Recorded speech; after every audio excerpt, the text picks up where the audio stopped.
Bilkis's reply. Bilkis was the daughter of a king called Sherael. Because the king had no sons, his daughter had taken his place and ruled the country for 20 years in peace. Sheba was east of Sana'a with a 3-day journey. The centre was the old capital city of Yemen called Marib.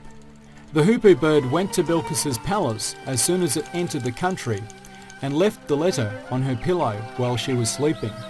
It then hid somewhere and started watching what she would do. Bilkis noticed the letter when she woke up and was surprised. Who would dare to enter her room and leave a letter on her pillow? She immediately opened the letter and started to read it. This letter is from Solomon. In the name of Allah, the most beneficent and merciful.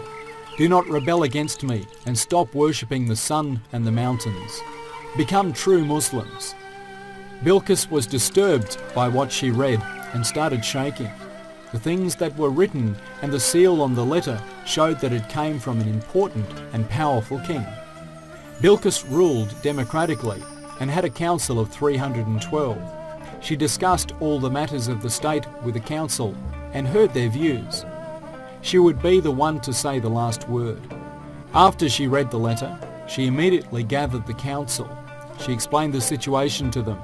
Dear members and statesmen, today I received a very important letter from a king called Solomon.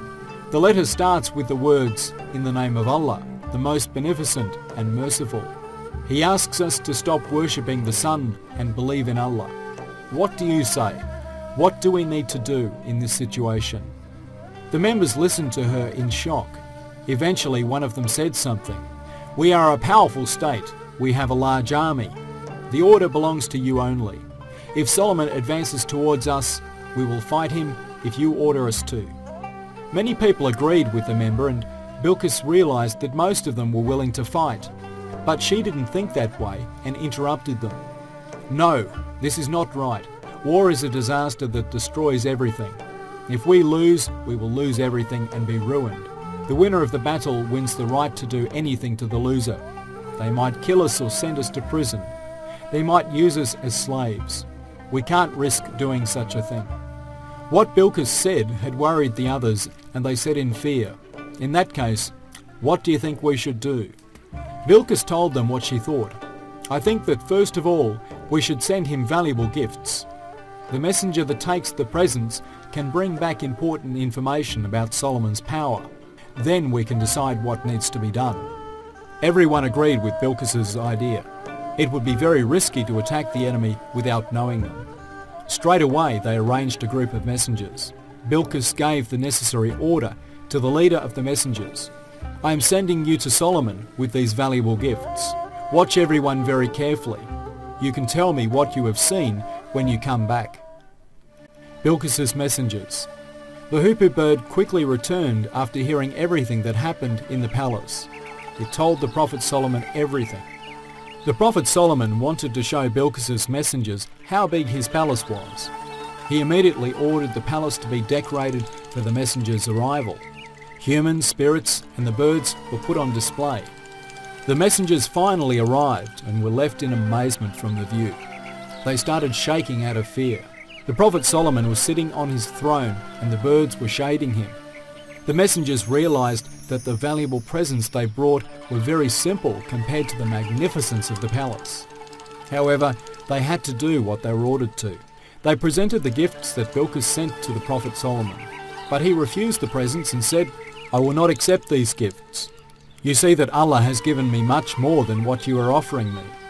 There is no need for your presents. The Prophet Solomon then turned to the leader of the messengers and said, in an annoyed voice, Go back to your queen and tell her exactly this. She and her people should stop worshipping the sun and start believing in Allah. If they don't accept my offer, I swear on Allah that armies they can't possibly face will attack them and the country will be destroyed. The messengers took their presents and headed back to the palace. They informed Bilkis of exactly what they saw and heard. Our presents were very simple and had no value compared to everything he owns. He has such a sovereignty that the spirits move with his order. Birds shade him from the sun, and the wind blows in the direction he wishes. Bilkis asked them, What did he tell you? The messengers replied, He told us to stop worshipping the sun and worship Allah, whom he worships. Otherwise, he would come with his great army and destroy us." The matter was clear. Bilkis asked the messengers, "What do you think?" They replied, "It would be impossible for us to handle Solomon. To fight with him would mean our destruction." Bilkis thought for a long time. She realized that such magnificent sovereignty and endless possibilities wouldn't be achieved by normal humans.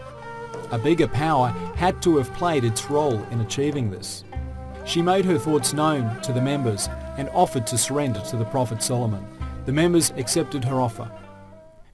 Bilkis's throne. Bilkis wanted to visit the Prophet Solomon and meet him face to face with some of her commanders and members of the council. The preparations began right away, and before she began her journey, she sent a message to the Prophet Solomon. The letter she sent him said, "The members of my tribe and I are coming to visit you. We wish to see your palace and learn about the religion you have invited us to join." Bilkis was careful to take care of her throne. She put it somewhere safe in the palace and locked it away. No one would be able to find it there. When the Prophet Solomon found out that Bilkis was on her way to visit him with her members, he realized that she intended to become a Muslim.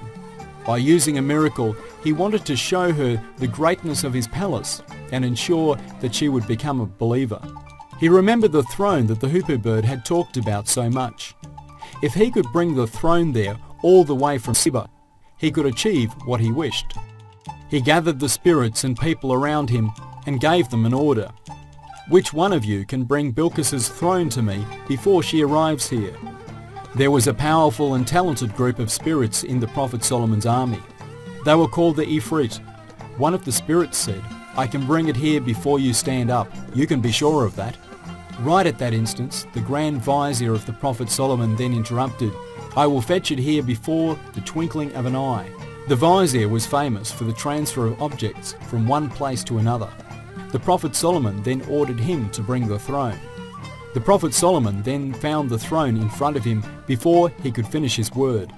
The Vizier had kept his promise and brought the throne from miles away. The Prophet Solomon looked at the throne. It was simply a beautiful throne made of gold, and it had rubies and diamonds on it too. The Prophet Solomon thanked Allah at the sight of such talented hands that made it. He said to himself, "Truly, this is the doing of my Allah who tests me. He is testing me to see if I will do wrong or right with it. Everyone thanks themselves for it. Allah doesn't need the thanks of those who are ungrateful." The Prophet Solomon always treated goods and gifts that were given to others with respect and never forgot what he had. He could have brought Bilkis's throne himself too. The fact he asked his men to bring it was a reflection of his greatness and sovereignty. This incident came from a miracle on the Prophet Solomon's side and wisdom on the Vizier's side. People can transfer material from one place to another with the help of scientific advances. Voice and pictures can be transferred from one place to another in a very short time. All these are the results of the sciences which Allah has created. Sound and picture transfers made through devices such as the telephone, radio and television indicate that other materials will be transferred in the future too. Bilkis's faith. The Prophet Solomon ordered his men to make a palace using crystal. A fountain was built in the centre and filled with water. Fish and other animals were placed in it, and it was covered with glass. The Prophet Solomon put the throne in the middle of the fountain in order to test Bilkis's intelligence and understanding. Everyone who saw it thought that the throne was standing on water. Bilkis finally arrived with her men, and the Prophet Solomon welcomed them. They headed towards the Crystal Palace. The Prophet Solomon showed Bilkis her throne and asked, "Is your throne similar to this one?" Bilkis looked in astonishment. It really looked as if it was the same throne, but how was this possible? She had locked it away somewhere safe in the palace. For that reason, she replied in surprise, "It looks just like my throne." The Prophet Solomon then said, "It is your throne indeed. I brought it from your country. You can take a closer look if you like." Bilkis looked closer and realized that it was her throne. "Yes, this is my throne for sure, I have no doubt." Bilkis now accepted the fact that the Prophet Solomon was Allah's messenger and that she had made a mistake in worshipping the sun all this time. She raised her head to the sky and said, "Dear Allah, there is no doubt that I have wasted myself up until now. I now surrender myself to the Creator and owner of the entire universe, Allah." After Bilkis started believing, the other members started believing in Allah too. Later, all the people of Seba started believing too, and left worshipping the sun behind. It is said that the Prophet Solomon later married Bilkis and sent her back to her country as the ruler of his property.